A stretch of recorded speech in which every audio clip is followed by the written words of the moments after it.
සුබ දවසක් සියලුම දෙනාට හෝම්මේඩ් ජා YouTube channel එකට ඔයාලා සාදරයෙන් පිළිගන්නවා. ගොඩක් කාලයකට පස්සේ තමයි වීඩියෝ එකක් අරගෙන ආවේ. අද මම කියලා දෙන්න යන්නේ ඔයාලට ගෙදරදීම කොහොමද අපි උෂ්ණත්වය පාලනය කළ හැකි ඉන්කුබේටරයක් සාදාගන්නේ කියලා. මේ තියෙන්නේ ඔයාලට මේ දකින්නේ මම මේ සාදාගත්ත ඉන්කුබේටර් එක. මේක බොහොම පහසුයි අපිට හදාගන්න. පොඩි තාක්ෂණික මෙවලමක් විතරයි උෂ්ණත්වය පාලනය සඳහා අපිට යොදන්න අවශ්‍ය වෙන්නේ.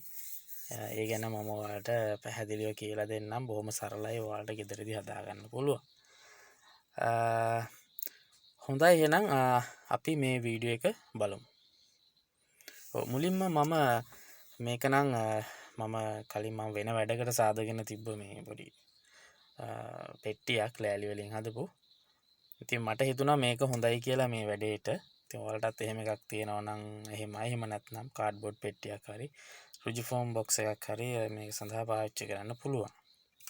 ඉතින් මුලින්ම මම මේකේ සිදුරු ටිකක් විද ගන්නවා. මොකද අපිට මේකේ වාතාශ්‍රය හොඳට සංසරණය වෙන්න අවශ්‍යයි. ඒ නිසා මම මේකේ දෙපැත්තෙම සිදුරු විද ගන්නවා. මේ විදිහට ඔයාලට ඩ්‍රිල් එකක් භාවිතා කරලා ගෙදරදී සිදුරු ටික විද ගන්න පුළුවන්.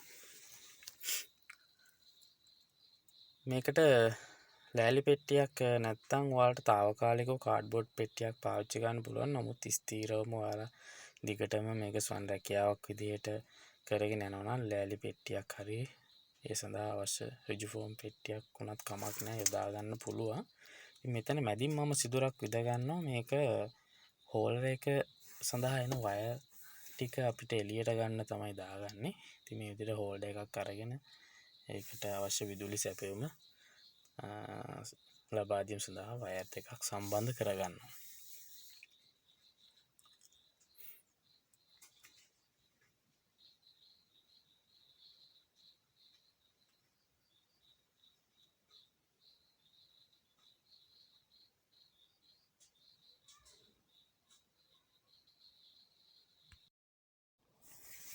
මේ සඳහා අපිට ෆිලමන්ට් බල්බයක් තමයි භාවිතා කරන්න වෙන්නේ.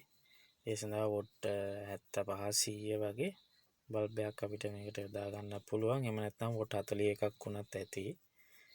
එතකොට අර වොට් 40 බල්බයක් ගත්තොත් වෙන්නේ එතෙන්දී අර වොට් 40 නිසා එක ටිකක් වොට් ගන්න අඩු නිසා මේක අවශ්‍ය උෂ්ණත්වයට ගන්න ටිකක් වැඩි වෙලාවක් යන එක විතරයි වෙන්නේ. මේ වොට් 175 වගේ බල්බයක් අපි මෙතෙන්දී පාවිච්චි කරොත් ඉතා අඩු කාලයකදී අපිට ඒ අවශ්‍ය උෂ්ණත්වයට ළඟා වෙන්න පුළුවන්. ඉතින් මේ විදිහට මම මේක හෝල්ඩර් එක සවි කරගන්නවා.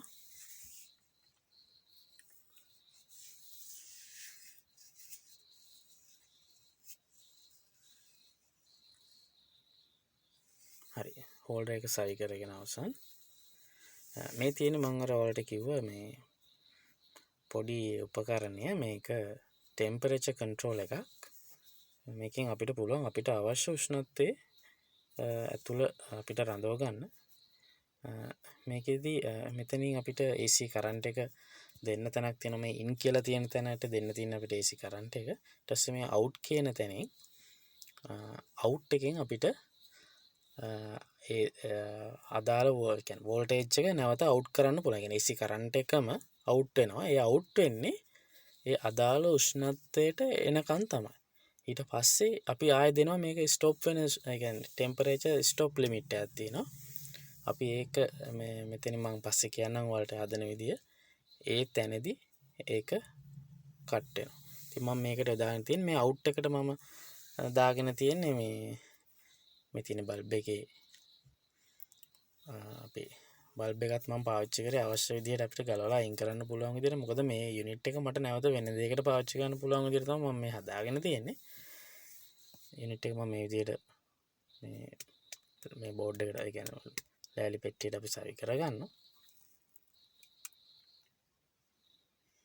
මේකෙදි මම AC කරන්ට් එක දීලා ඒකෙදි අවුට් වෙන කරන්ට් එක අවුට් වෙන ස්ථානයට මම මල්ටි ප්ලග් එකක් සම්බන්ධ කරන්න තියෙනවා. ඒතර අවශ්‍ය වුණ උපකරණයක් ඒකට සම්බන්ධ කරගන්න පුළුවන්. මම ඒක පස්සේ වීඩියෝ එකේදී ඔයාලට කියන්න ඒකේ වැදගත්කම. මේක අපිට ඕන දෙයකට පාවිච්චි කරන්න පුළුවන්. ඒ කියන්නේ උදාහරණයක් විදිහට ගත්තොත් අපිට oven එකකට උනොත් මේක යොදා ගන්න පුළුවන්. මේ තියෙන සෙන්සර් එක. සෙන්සර් එක මම මේ සිදුරක් ඇතුලේ මේ දාගන්නවා මේ පෙට්ටිය ඇතුළට. එතකොට ඇතුළත උෂ්ණත්වය තමයි මේ සෙන්සරයට සෙන්ස් වෙන්නේ.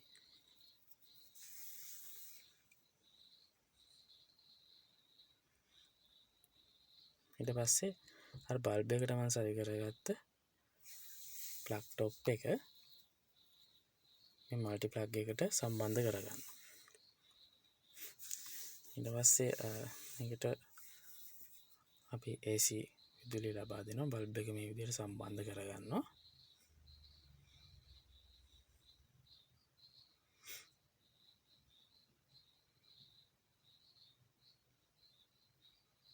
මේ විදිහට මම AC විදුලියට සම්බන්ධ කරගෙන ස්විච් එක ඔන් කරගන්නවා.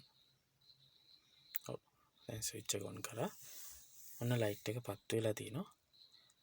අපි දැන් මෙතෙන්දී අවශ්‍ය උෂ්ණත්වය සාදා ගන්න ඕනේ. ඒක බලමු අපි කොහොමද ගන්න කියලා. මෙතන තියෙනවා අප් ඩවුන් කියලා බටන් දෙකක්. මේ ඉහළට තියෙන ඊතලයේ තියෙන බටන් එක කියවුවාම මේක ස්ටාර්ට් වෙන්නේ මොන උෂ්ණත්වයේද කියන එක තමයි මෙතෙන්දී අපි ලබා දෙන්නේ. කියන්නේ කරන්ට් එක පාස් වෙන්න ඕන. බල්බ් එක නම් බල්බ් එක පත් වෙලා තියෙන්න ඕනේ මොන උෂ්ණත්වයට අඩුම උෂ්ණත්වය මොකද්ද? එතනදී අපි ඒ තත්ත්වෙදී අනිවාර්යෙන් බල්බ් එක පත්තු වෙන්න ඕන. ඒතර අපි මෙතන උෂ්ණත්වය හදනවා. සාමාන්‍යයෙන් බිත්තර රැක්වීම සඳහා 37.5යි 38.5යි සෙල්සියස් අතර තමයි උෂ්ණත්ව පරාසය තියෙන්නේ. මේ දැන් 37.4ට මගේ අතින් සිලෙක්ට් වුණේ. අපි හදමු ඒක. ඊට පස්සේ අපි ඩවුන් එක බලමු. ඒ කියන්නේ කට් වෙන්න ඕන එක බලන්න ඕන. හරි. කට් වෙන්න ඕන උෂ්ණත්වය කීයද කියලා ඒක හදා ගන්න ඕනේ. ඒක අපි 38.5ට හදුවා. එතකොට දැනට තියෙන උෂ්ණත්වය පෙන්නනවා මේකේ. දැනට කොහොමද තියෙන උෂ්ණත්වය කියලා. දැනට තියෙනවා 32.7යි. එන්න වැඩි වෙනවා. බල්බ් එක දාලා තියෙන වෙලාව වැඩි වෙන්න. දැන් 36.2යි 36.3යි 4යි ඔය විදිහට වැඩි වෙනවා. දැන් 37.5යි. අපි ඔය හැදුවේ අවම උෂ්ණත්වය වෙන 37.5 වෙද්දි මේක අනිවාර්යෙන් ඊට වඩා අඩු වෙන්න බෑ. බල්බ් එක ඔන් වෙන්න ඕනේ. ඒ ඔන් වෙලා තමයි නැවත අපි උෂ්ණත්වය වැඩි කරගන්නේ. ඊට පස්සේ අපි මේක බලමු වැඩි වෙලා ඔය අවුට් කියලා ගහලා තියෙන අපි මේකෙන් සර්කිට් එකෙන් කරන්ට් එක අවුට් වෙනවා. අපි දීලා තියෙන්නේ 37.5 වෙද්දි අනිවාර්යෙන් මේක ඔන් වෙන්න ඕනේ කියලා. ඒ නිසා අපි බලමු මේක 38.5 දී තමයි අපි උපරිම උෂ්ණත්වය දීලා තියෙන්නේ. ඒ වෙද්දි ඕෆ් වෙනවද කියලා බලමු.